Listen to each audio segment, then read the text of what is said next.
Welcome to the ACOEM Treating Employees in the Emergency Department webinar. This webinar has been developed in conjunction with the Illinois Risk Management Association, an affiliate corporation of the Illinois Hospital Association. Today's program will guide the emergency department physician in providing both appropriate medical care to the injured employee as well as discuss situations that are present due to the dual relationship that the provider may have with the patient. We will review important issues relating to care, disability evaluation, workers' compensation, and confidentiality. Today's program is being recorded. There is 1 hour of CME and MOC credits for this program. You received a verification form with today's instructions. No certificates will be sent to you, but your transcript of this and other ACOEM educational programs can be viewed and printed from the ACOEM website. Members and non-members can both view their transcripts directly from the website.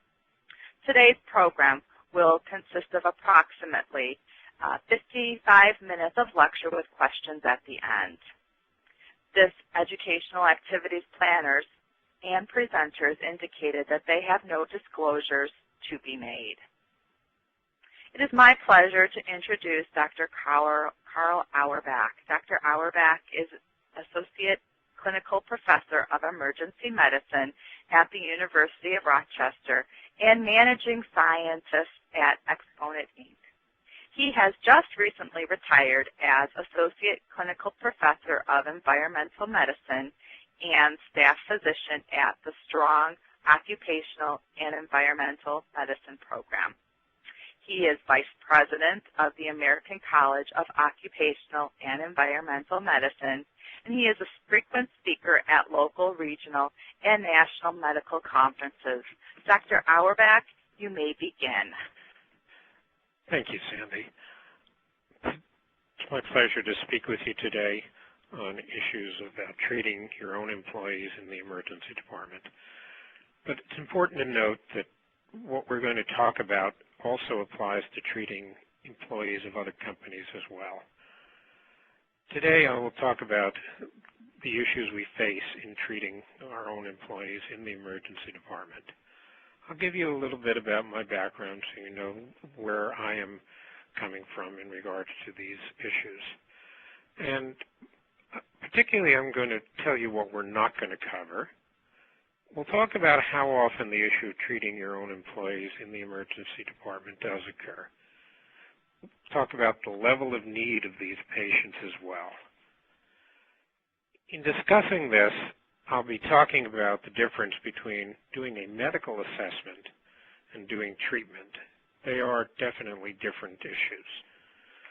We'll talk about determination of impairment. We'll talk about determination of disability.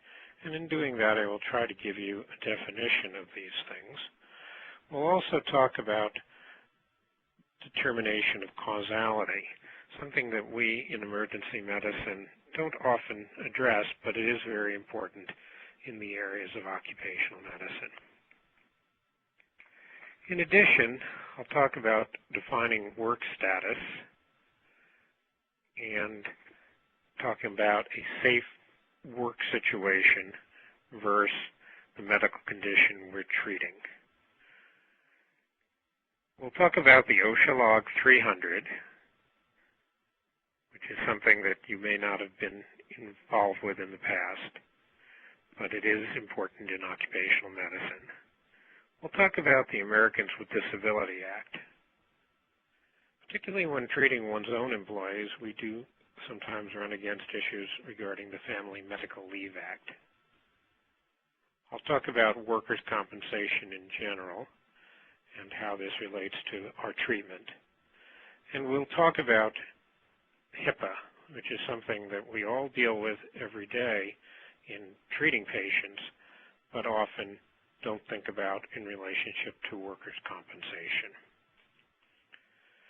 Now let me talk a little bit about the issues.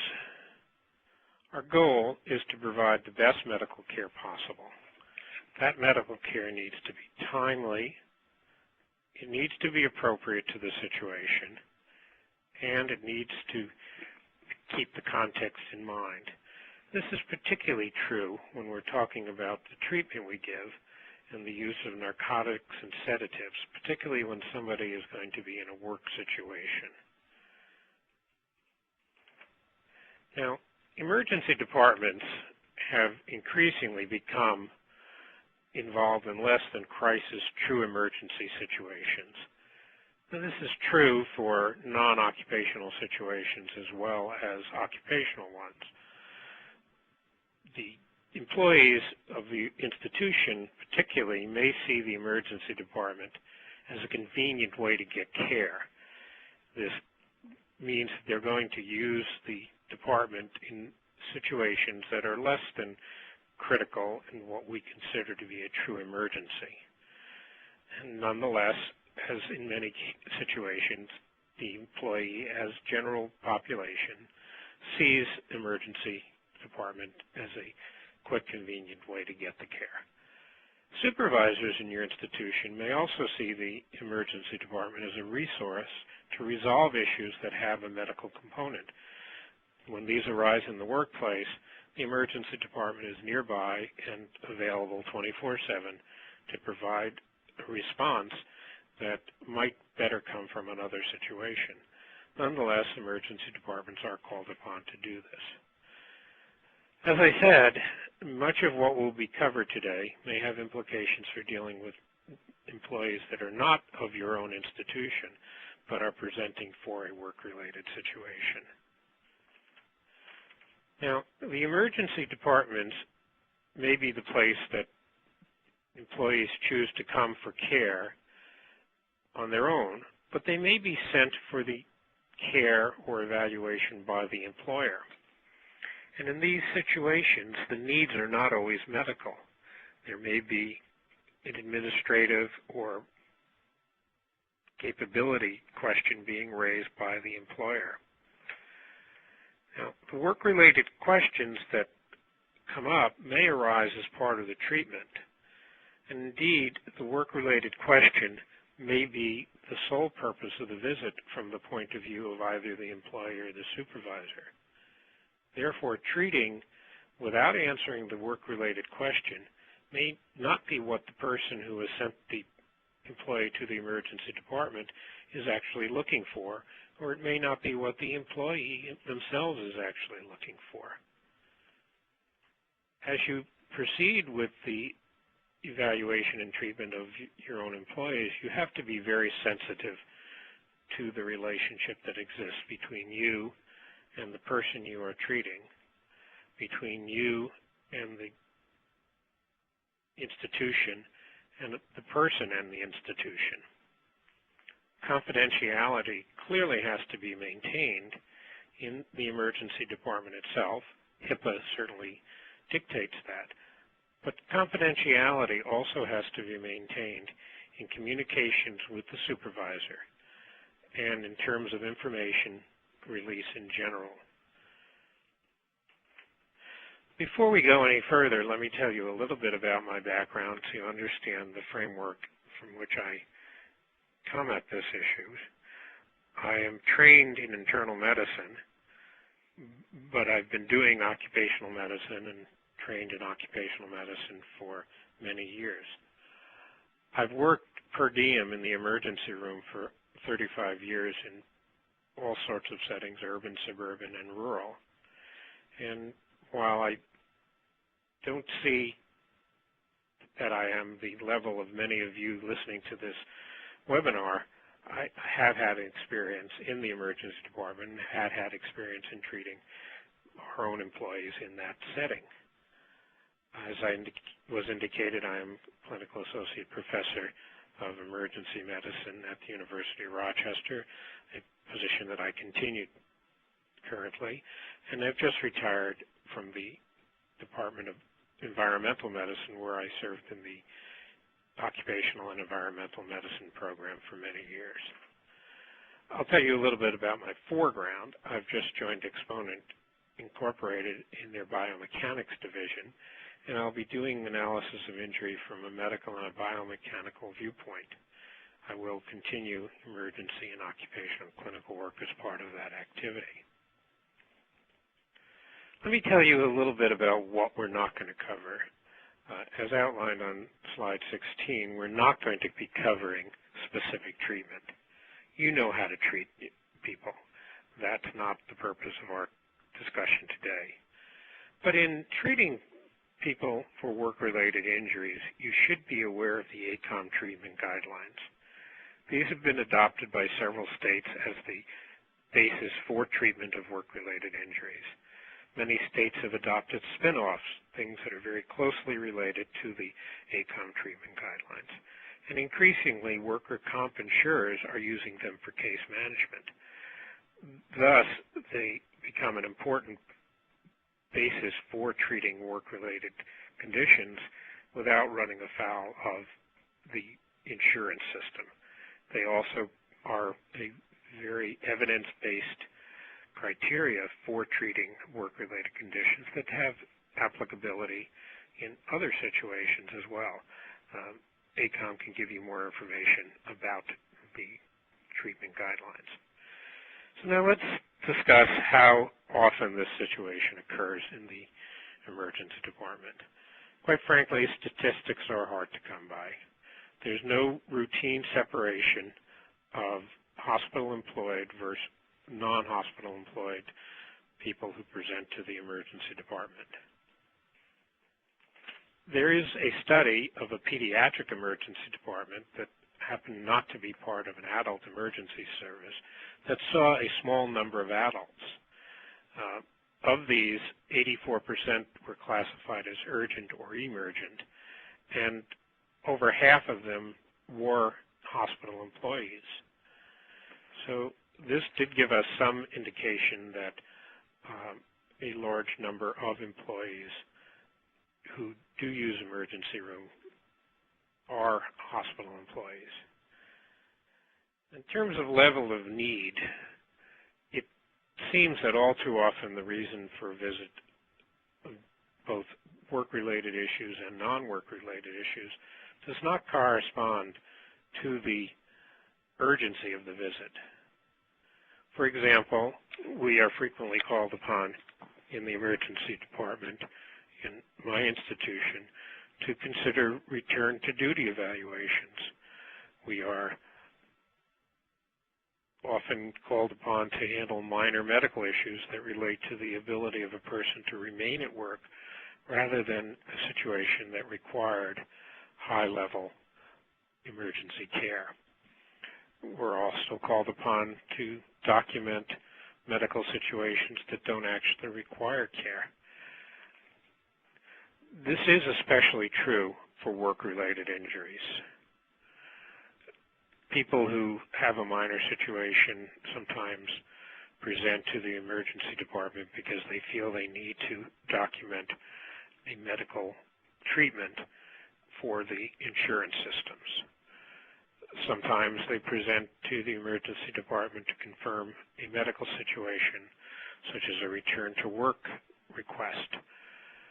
Sometimes supervisors send them to the emergency department to determine if the person is fit to work, even though they recognize that care is not needed. That care may have actually been given by someone else outside of the institution. There's really no specific data for hospital employees, but generally speaking, workers' comp issues tend to be less serious. One study that was done in Utah back in 1996 showed that emergency department usage for workers' comp situations was for injuries that were less severe than for emergency department usage for other payers in the area. This is an indication of something that we have come to recognize empirically, but there's some data there that helps us understand it. Now let's turn to the question of assessment versus treatment. Now, first of all, treatment of an employee in the emergency department should be no different than treating any other case for a similar situation. But in terms of assessment, we have to determine if there is a work-related question being asked. We have to ask ourselves, is the problem a result of work? We need to ask ourselves, is the issue that's coming up a workers' compensation issue? As we evaluate the individual, we need to be asking ourselves and assessing, is the person able to work?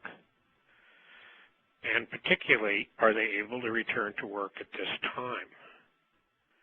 Likewise, we need to ask the question, does this person need to leave work at this time because of their own needs?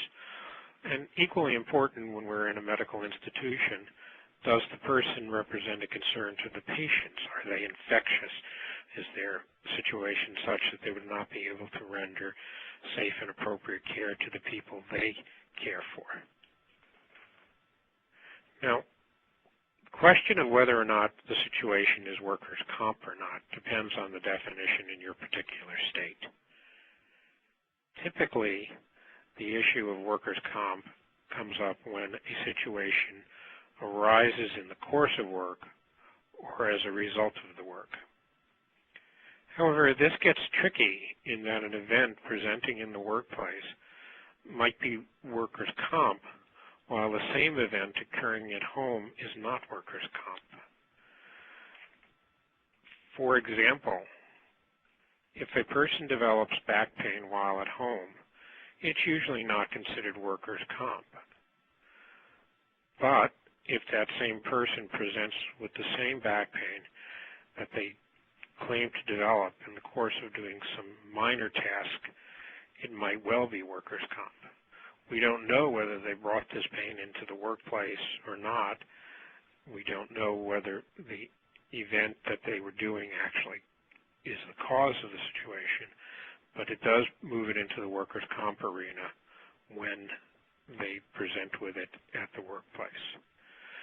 Now, quite frankly, if the issue is workers' comp or not is a low priority on our agenda in the emergency department. The best way to deal with this is to be sure you have a good history, including what the person says happened in the workplace. A good history is always an important part of our treatment, and taking it that one extra step to be sure we have a statement as to what the person has said makes it very helpful when trying to determine workers' comp down the line. You generally will not have to determine whether the situation is workers' comp or not. This will be determined down the line, but you need to provide the information for those who will need to determine the issue. Another question that comes up in the setting of treating individuals and their assessment versus the treatment is understanding a definition of impairment. Now, impairment is something that we are asked about in our paperwork and something that the supervisors and the employee are very concerned about. Now, I will give you my definition of impairment. The lawyers might have a different view, but I believe that an impairment is a medical condition, physical or mental, that exists and presents a potential challenge to doing something. For example, a medical condition that the person has developed in the course of their life. For example, a genetic condition, something they brought into this life with them. It also can be considered a condition that medically one should avoid. Now, in the emergency department, I like to think of impairment as an inability to use a particular body part based on the diagnosis. For example, someone might have a back injury that might well limit bending. They might have a hand injury that might limit gripping. This is how I look at impairment, and I've found it useful over the years. It's usually expressed in terms that are fairly general. These tend to depend on the workers' comp system or the insurance system in which one is functioning. But generally speaking, we talk about impairments as being mild, moderate, severe, or marked, or sometimes total.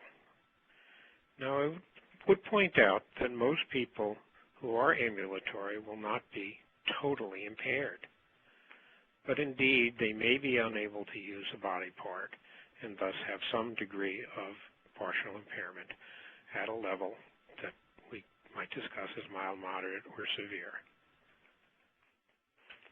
Generally, we deal with impairment. That's what we recommend. That's what we put forth. But sometimes that situation is confused with disability. And so we are often asked for determination of disability. Now, as you can see on slide 30, disability is generally a legal rather than a medical term.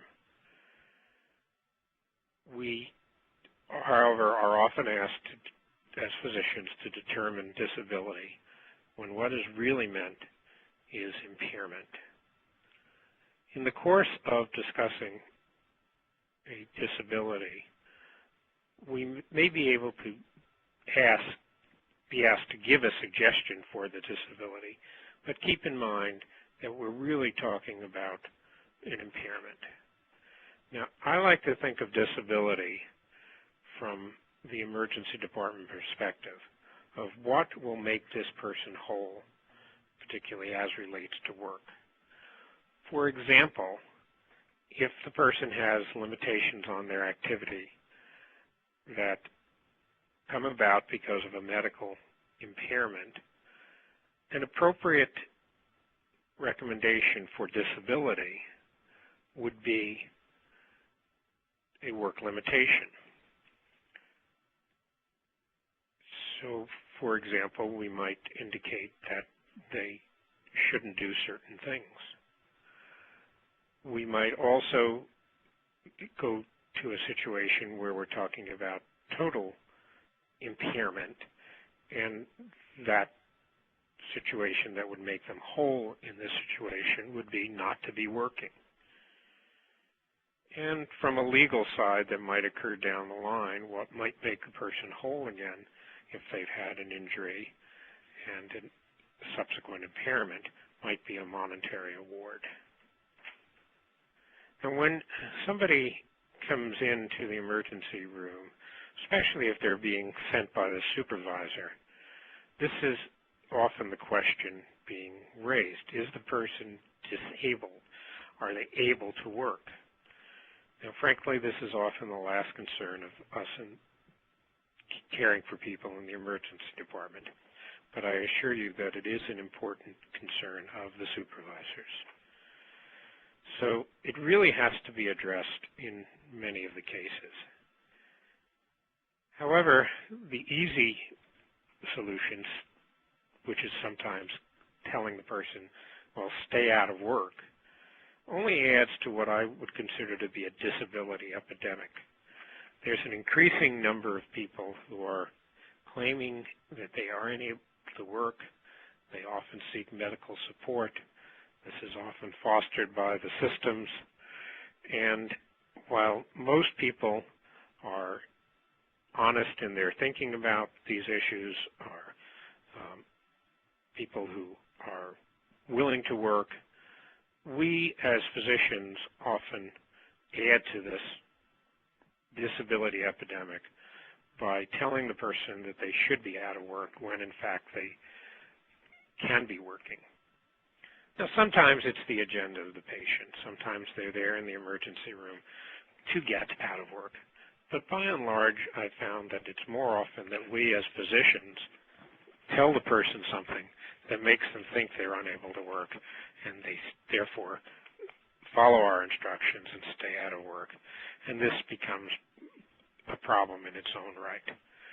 Now, quite frankly, the overall system is better served by giving a reasonable assessment from an objective medical viewpoint about what the person is able or not able to do. Sometimes that's not easy because of pressures from either the employee themselves, the patient you're treating, or the supervisor. And it's especially hard to do when that organization is your own organization because of the relationship you have with both the patient and the supervisor and the organization. So I do urge you to give consideration to what people are able to do and to bring it to the fore in your discussion with the patient. I'm going to now turn to determination of causality. And frankly, causality per se is not a high priority in many emergency room situations beyond knowing what you need to know to treat this person appropriately. Now, it may very well be an important issue in some cases where treatment will vary depending upon the cause. For example, a toxic exposure. You need to understand what the exposure was to properly treat this individual. It's also important when there are risk of infection issues. You need to understand how this issue came about, why the person has this infection. You may need to go back and understand whether it arose in the workplace and whether it presents some issue of general infection concerns in the institution. But by and large, that you don't need to understand the exact mechanisms of the injury.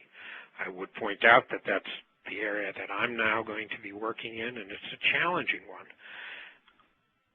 And we do need to understand that not every event that presents at work is a result of work. This is something that we need to deal with when we're talking about whether or not a workers' comp situation exists. It's something we need to deal with down the line when the person makes a claim, and it may have presented in the workplace but was not caused by the workplace. For example, a cardiac event that occurs during work might or might not be considered a result of work. In most people who work in the hospital setting, it would not be considered a result of work. But in some industries, such as police or fire, it might well be. Another example of something that presents at work but not caused by work would be the worsening of a respiratory illness that evolved at work but might or might not be considered a result of work depending upon what that illness was, whether there was an appropriate exposure, and whether or not in the particular state's workers' compensation system these things are considered a result of work. Now, there's some good things and there's some bad things. As I note on slide 37, in your own employees, you might have actual access to additional information that might not be available to outside cases. But along with that information comes an increased pressure to be specific. And often the pressure is not to call it a result of work because of issues that relate to your own institution. The best strategy that I have found is to be sure you have a good history, to include the sources of information that got you that history, to include what the person has said happened in their own words, and to clarify any obvious questions that arise at the time. It's something we've learned all the time: document, document, document. Because later on, these questions may come up, and it's important that you've been able to have the history, document the history, and be able to present it to somebody who will perhaps later on need to determine the causality. Generally speaking, we are not going to give an analysis of causality beyond what we need to treat.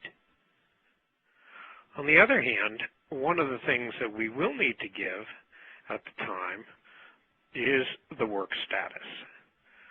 This is another one of those things that is less critical to us as practicing emergency physicians, but I assure you it is of critical importance to the employee who is your patient. And it's of critical importance to the supervisor who may have sent this individual down to you. So it is very important that you consider the work status at the time you are seeing the individual. Now, data from a variety of sources suggests that outcomes are better if the person is able to stay at work or returns to work as soon as is possible. This doesn't mean that you should be keeping people at work who shouldn't be there, but it is important to recognize that there are factors that enter into a person's thinking about their status when you've told them that they should not be working or that they need to stay out of work for a time. This becomes a mindset, and that mindset can be counterproductive. ACOEM has a statement called the personal physician's role in helping patients with medical conditions stay at work or return to work. This all derived from material prepared by ACOEM and also similar statements from the Canadian Medical Association, and has been adopted by the AMA as a general guide to helping people in the workplace. So I can't stress enough that keeping somebody in the workplace when appropriate can be very therapeutic to that person's outcome. So we need to avoid the temptation to say, cannot work. This is a simple response, and it may be one that gets the person out of the emergency room, but it can be something that is actually very negative to their outcome in the long run. Now, likewise, though, we have to avoid pressure from the supervisor or the administration to say that the person can work when they really should not be working. Interestingly, this pressure may actually come from the patients themselves, particularly if they are in an incentive program. Sometimes there are incentives from the outside, and sometimes there are incentives from the inside. There have been some recent studies that I'm aware of about showing that many of us in the medical profession come to work when we really shouldn't be in work. And this is often particularly around issues of infectious disease, but it can also be around issues of alertness and ability to provide proper care to our patients that we care for. So it is important that you, as the emergency physician, seeing an employee of the hospital in your own emergency department, really try to hone in on whether or not it's appropriate for this person to be in the workplace. Now, when you do state limits, they should be without regard to the likelihood of the availability of an appropriate job. Determining whether work is available or not, once you've outlined what this person is or is not able to do, is really the responsibility of a supervisor. This is not a physician's role in any situation. The physician needs to give the supervisor the information they need to determine if this person can be in the workplace safely, given the restrictions. The supervisor knows the job. The supervisor has policies and guidance to work from. So you have enough to do being a physician and keeping up with the medical knowledge that you bring to the situation. And you should avoid the decision-making of whether or not an actual job is available. You also need to avoid saying can or cannot do a specific job. This is because there are needs for accommodations that employers need to make. And by saying they cannot do a specific job, you do limit the ability to accommodate. Let me assure you that many employers and many employees, many patients, are very good at figuring out ways of getting things done within the limitations that have been placed. So you should always put things in terms of accommodations that would need to be made, limitations to certain activity, and not able or not able to do a specific job, and certainly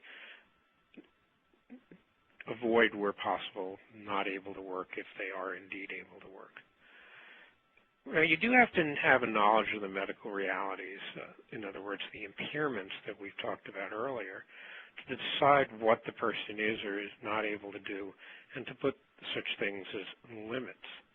But you likewise have to avoid generic terms such as light duty or a broad avoid lifting.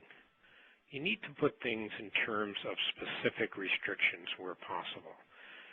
And as I've outlined on slide 45, you might want to put a maximum lift of a certain weight, say 10 pounds if that's appropriate. You might want to point out that if somebody has a cut, that they need to keep the wound clean and dry. If they have a shoulder problem, you would indicate no reaching above shoulder level on that side. So in making these limitations, it is important to know some knowledge of what the person does to properly write limits. You don't want to be writing every possible restriction that this person has. You want to talk with the person and understand what their job is so that you can outline limits that are appropriate. And some give and take with the supervisor or the patient may be needed, particularly when you're talking about people in your own institution, because you may get a call from the supervisor after the person has left the emergency department trying to clarify this limitation. But basically outline the limitations as you see fit medically and let the supervisor decide if they can accommodate this individual. Now, I'll talk about a safe work situation versus the medical condition. As I said earlier, most ambulatory patients can do some kind of work. The key is being sure that the limits are defined appropriately and that the patient, as well as the supervisor, understands what those limits are to be. If you outline limitations appropriately, you can help people stay at work when appropriate. Now, after this person has left the emergency department and has returned to their work situation, hopefully with some limitations, I'm going to turn to slide 47 and talk about the OSHA Log 300. You might ask, what is the OSHA Log 300 and why do I care about it? Well, first of all, it's a record of occupational injuries and occupational diseases. It's maintained by the Bureau of Labor Statistics, and its official use is to give OSHA a handle on the burden of occupational injury and diseases. Unfortunately, it has some unofficial uses, and that is that it's sometimes used by companies to determine bonuses, to determine company safety statistics, and other uses that are not designed by OSHA for its actual use. What these unofficial uses often mean is there's a potential pressure to record when you actually should be recording. Now, a case is recordable if they're work-related, results in death, days away from work, restricted work, transfer to another job, medical treatment beyond first aid, or loss of consciousness, or if it involves a significant injury or illness diagnosed by a physician or other licensed healthcare professional, even if that does not occur in the death, days away from work, restricted work, job transfer, medical treatment beyond first aid, or loss of consciousness. Now, go back for a moment, if you will, in your mind to the issue of those limitations we spoke of earlier. So if you outline a limitation that creates restricted work, you are, in a sense, creating an OSHA Log 300 recordable. This is why supervisors and the institution are often very concerned about how you put things down. My take on this is that the issue of the OSHA Log 300 is not the responsibility of the physician. The physician needs to do the right thing for their patient, do the right thing medically. The OSHA Log 300 will come along as appropriate. Now, that doesn't mean that you shouldn't take this into consideration in the sense that if a limitation is not needed, it shouldn't be put down. A limitation that doesn't apply to a circumstance doesn't need to be put into the record. And that may indeed allow the employer to make a decision, and I would point out it's an employer decision, not a physician decision, but it may allow the employer to make a decision that a particular situation is perhaps not recordable. I leave that to the employer and their safety office. But we as physicians in the emergency department should be sensitive to this issue and recognize that there are certain situations where you can treat appropriately and not create an OSHA Log 300 recordable situation.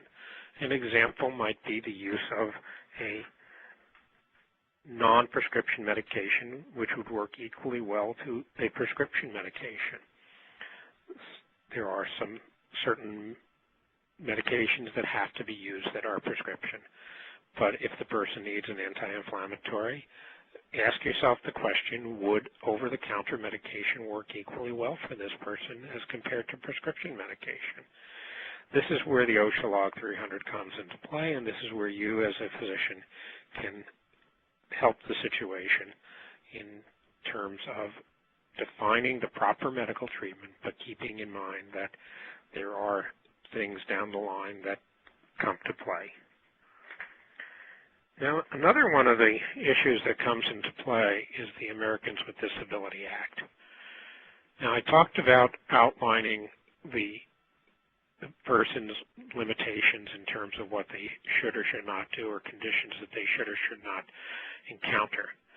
And the reason this is important is because employers under the Americans with Disabilities Act have a responsibility to make what is called reasonable accommodations.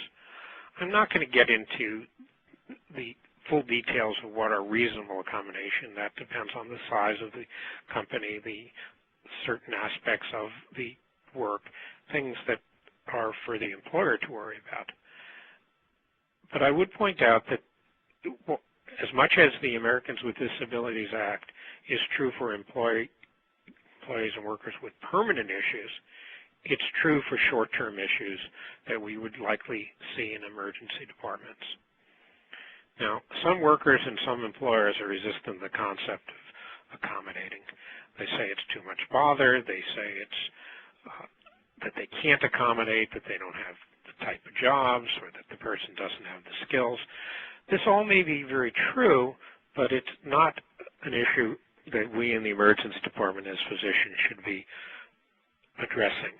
We need to do the right medical treatment and outline the appropriate medical limitations so that the employer can make the decision and deal with the situation, and the patient themselves can make the decisions and deal with the situation in terms of working or not working with accommodations.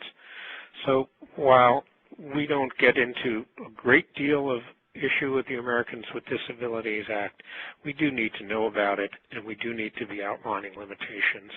And as I said before, these limitations should be outlined without regard to whether or not that work is available. So when the employee says, "Doc, I can't possibly do that," you need to say, well, I'm just outlining what you can do, and it's up to the employer to do that. Now, if the reason they can't do it is because of a medical one, certainly you need to listen to it. But if it's because they don't want to do it, you need to hold your ground. Now, one of the other things that's coming up more and more, and I'm starting to see it in emergency departments as well, is the Family Medical Leave Act. Now, the Family Medical Leave Act provides for up to 12 weeks of unpaid leave for medical reasons. There are some bills that have gone into Congress that are actually talking about providing a certain number of those weeks of paid medical leave. Now, this is separate from the issue of sick leave or disability time that an employer might offer to the employees, but under the Family Medical Leave Act, every employer needs to provide up to 12 weeks of unpaid leave for medical reasons. And one of the criteria for falling under the Family Medical Leave Act is medical treatment. So that may very well be why some people present themselves to the emergency department for a relatively minor situation that could be self-treated. And this is perhaps the reason people show up who are working, particularly if they're your own employees, to get documentation that they received medical treatment. Now, your own employees may actually ask you to do the forms. You may be the only provider that is seeing this individual, and the forms that relate to the Family Medical Leave Act may find their way to you. These are not fun to do, but from the employee's point of view, they are important.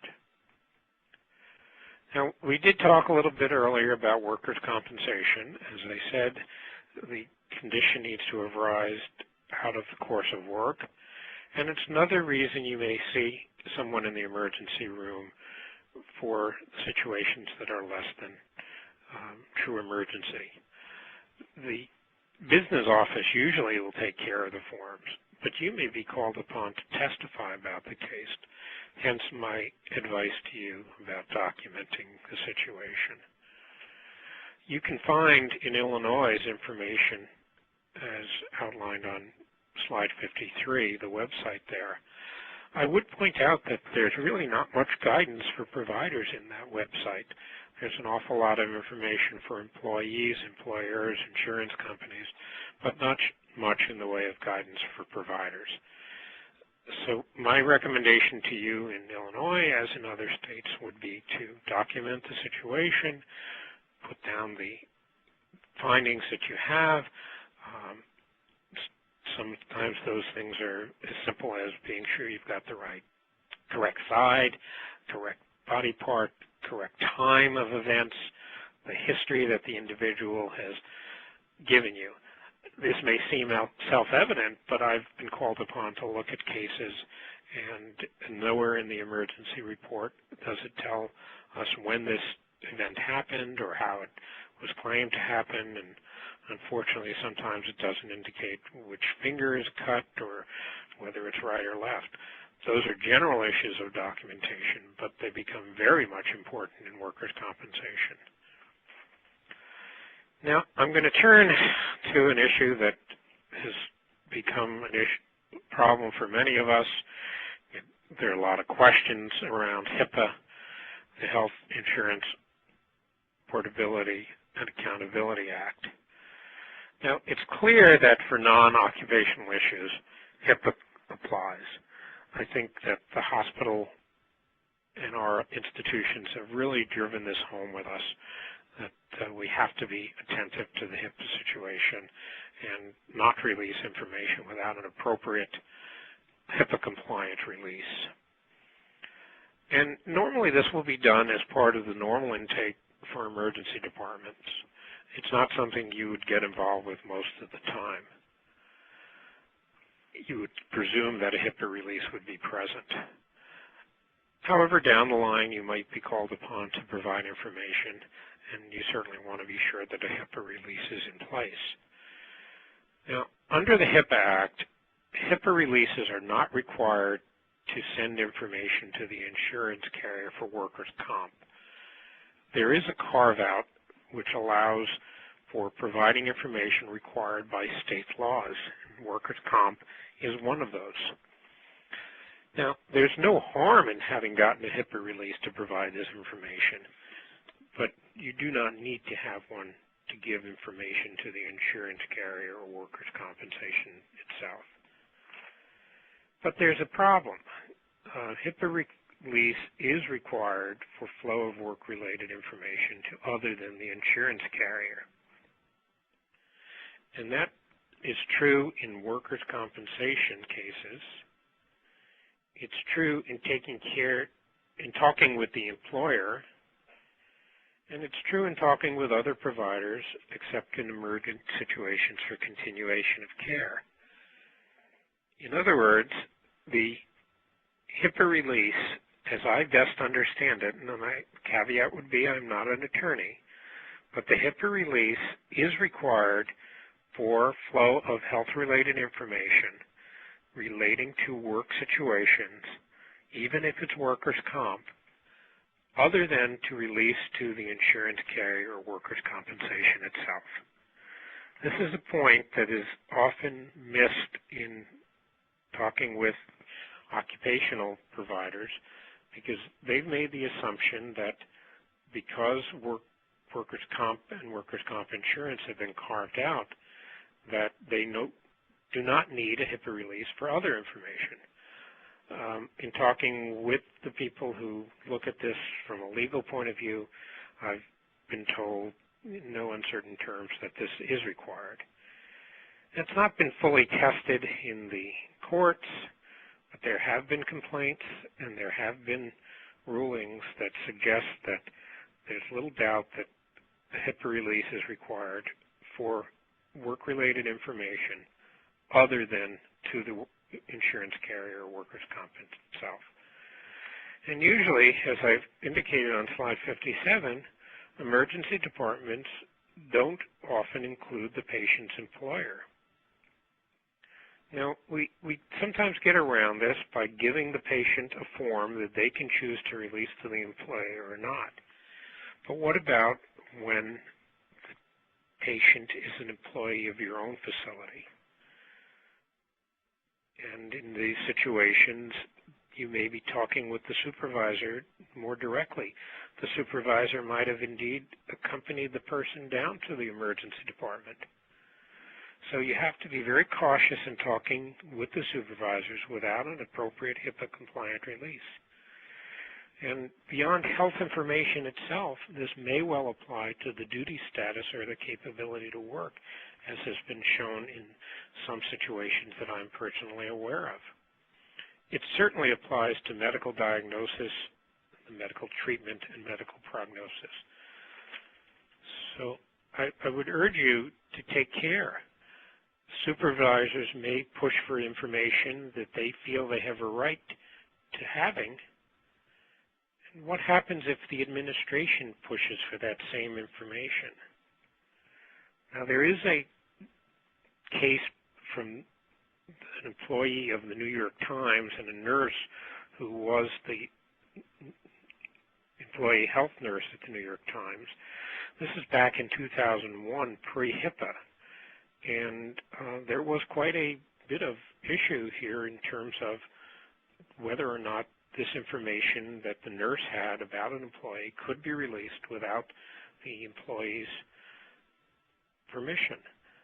This nurse lost her job about it. The AMA and ACOEM weighed in as friends of the court in support of the nurse. Now, since then, HIPAA has come and has put regulations in place that make it stronger, that would give protection to the healthcare provider in terms of not releasing the information without an appropriate release.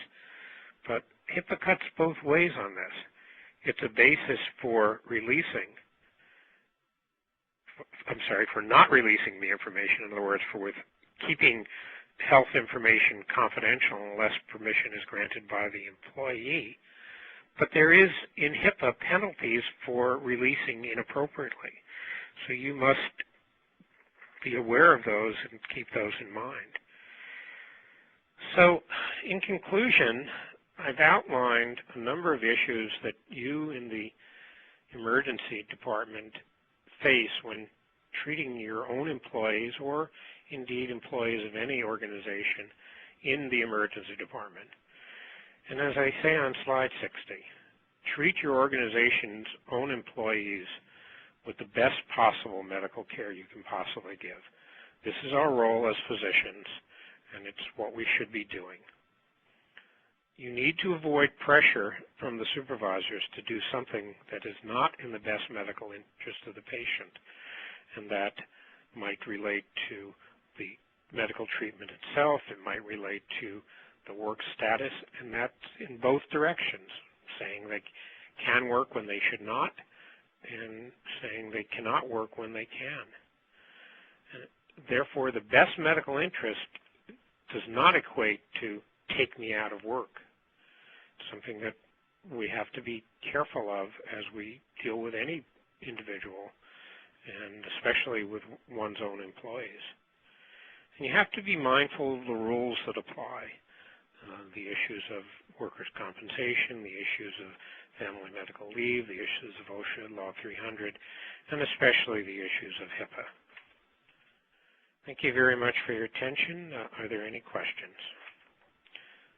Well, at this time we're going to go ahead and address the CME questions as part of the required documentation for continuing education credits. And Dr. Auerbach, the first one is, which of the following best describes your response to a supervisor asking for information about the employee? A, give them any information they want to know. After all, they are the supervisor. B, give them only job-related information such as limits. C, give them information specified in the HIPAA compliant release. Or D, give them no information, they are not family. Well, as I hope I've made it clear, the information that you give to a supervisor is information that has been outlined in a HIPAA compliant release. This might include their duty status, and if the employee has given permission to give the information regarding their medical situation, then you can certainly give them that information. And that HIPAA compliant release has to be specific to the employer rather than a broad HIPAA compliant release. So the correct answer is C. Thank you. Number 2, a 45-year-old male transport worker has his toe run over by a gurney. Treatment in the hospital emergency room should include A, ice, X-ray which shows no fracture, non-steroidal, narcotic, analgesic, supporting shoe, elevate, off work. B, ice, X-ray which shows no fracture, non-steroidal, and non-narcotic analgesic, supporting shoe, ice, and elevate at work, sit down, job advised. C, ice, X-ray which shows no fracture, narcotic, analgesics, no recommendation made regarding work. Or D, ice, return to work, patients are backing up in the ER. Well, this has to do with many aspects of what we've been talking about. The correct answer here is B.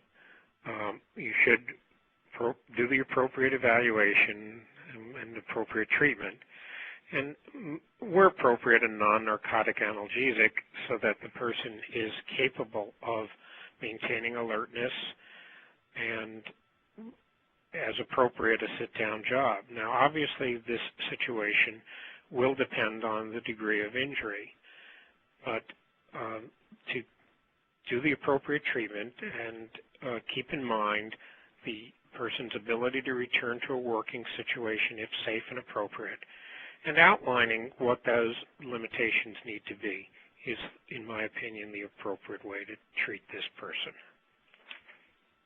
Thank you. And finally, which of the following best reflects the emergency physician's role in workers' compensation for your own employees? A, you provide appropriate care and do not worry about any workers' comp issues. That's for the billing office. B, you obtain a history of the injury as stated by the employees or coworkers and provide appropriate care. C, you do the minimum to get the person out of the emergency room and refer to a physician that takes workers' comp. Or D, you refuse to see because workers' comp can be such a hassle. Well, the correct answer here is B. You obtain the history as the employee states. Sometimes that history will come from the coworker, or there'll be additional information from the coworker. And you provide, as I hope I've indicated, the appropriate care. Yes, workers' comp can be a hassle. Yes, sometimes this individual is not in the emergency department appropriately and you want to get them moving on to another situation. And indeed, you would refer them to a physician who takes workers' comp for follow-up care. But in the emergency department, it's a very important that you get the history, that you document the history, and very important that you provide appropriate care, and keep in mind that work is an important part of this individual's life, and treating them appropriately, yet outlining the appropriate work situation is an important thing that you can do to help them. Wonderful. That concludes the CME questions. And we did have a couple questions that have been submitted by attendees. The first is, on slide 27, which is the determination of impairment, can you explain what is meant by a condition medically to avoid? Yes, thank you. Well, when I think of impairment, as I said, it's, to me, the physical or mental issue that exists and creates a challenge to doing things. So the things that you need to outline as impairments are the things that the person should avoid. So to give you further examples, if the person has a cut, the appropriate care of a cut would involve keeping it clean and dry, avoiding heavy gripping, doing things that would open up this wound. So the medical conditions that the person should avoid are those that put them in the face of those situations. So if they might have to do things that get their extremity wet, you need to specify that they need to keep the area dry. If they are doing work that's dirty, you need to specify that they need to keep the wound clean. If they have a problem with their back and have a medical situation that prevents bending, or bending is problematic for them, you need to talk about an impairment of avoiding bending. And you might want to put that in terms of frequency or range. You might want to put it in terms of the weight lifted or the range in which lifting can take place. So impairment should be not saying the person cannot do a lifting job, but rather to define those limitations that the individual will need to be able to safely function. And I would point out that those limitations should apply equally well to the workplace as they apply to life in general. There's little point in telling an individual not to lift more than 10 pounds at work, only to have them go home and lift a 25-pound bag of groceries or lift their child or do other things that take place in life. So impairment should be a recipe and a guidance for things a person can do based on their medical condition. Thank you. And finally, why do you think emergency physicians have trouble placing injured employees back on a light, limited, or modified duty situation? Do you think it is pressure from the patient that says there's no work available, I need to be off work? I think it's many different things. Often the person is fearful of the work situation. They have sustained an injury and they're concerned about going back to that situation, so they tell the physician that they couldn't possibly do something. Often there are secondary agendas where the person is looking to get out of work or have some reduced activity at the workplace. I'm generally finding that this is not the majority of cases, but it's certainly something that happens from time to time. There's pressure from the employee to find themselves in a situation where they are not able to be put back in a situation that they are concerned about. So the physician needs to be aware of these things, and while it's usually not the emergency room physician's role to sort all of these things out, the emergency room physician is doing the best service, the best treatment to the employee by giving them the best medical advice and answering their questions about concerns that they might have. So if the person has a back pain, it's important to point out that there are things you can do with back pain, sometimes relating those things to what a person does in general in their life and is capable of doing can be helpful in translating to the emergency, in allowing the emergency physician to translate that into a work situation. So the bottom line is give the employee the best medical advice you can, including issues of treatment and capabilities of working. And in the long run, that's going to be the best treatment in general. Wonderful. That's a great way to conclude. And I'd like to thank you, Dr. Auerbach, for your valuable presentation. And this does conclude today's program.